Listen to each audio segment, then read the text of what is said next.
మాంసాహారం దౌర్భాగ్యం, శాకాహారం సౌభాగ్యం, జీవితం కాకూడదు అభాగ్యం, ఆరోగ్యమే మహాభాగ్యం.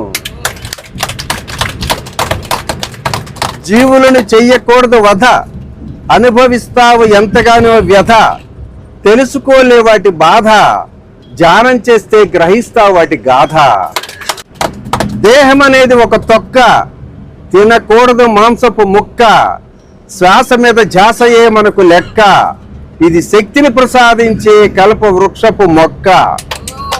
మాంసాహారం తింటే చిల్లుకుండా, శాకాహారం తింటే నిండుకుండా, ధ్యానం చేస్తే బంగారు కొండ. అందుకే మనశ్శాంతిని కోరే మానవులారా, మహాకరుణతో మరొక్కసారి ఆలోచించుదాం. నీటిలోన పుట్టి నీటిలోన పెరుగుతూ నిగనిగలాడే చేపలు మనకేమి చేటు చేసే?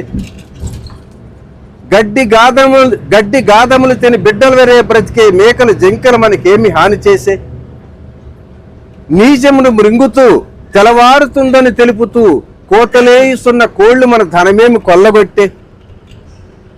అడవిలో పుట్టి అడవిలో పెరుగుతూ మేకలు జింకలు ఆకులు తినుసు అవలీలుగా కొండలెక్కుచుండా, మేక జింక కుత్తుకులు కోసి మాంసము వండి తిని మనుషుడు మంచమెక్కుసుండెనే. మనుషులకేమిది మాయరోగమాయనే.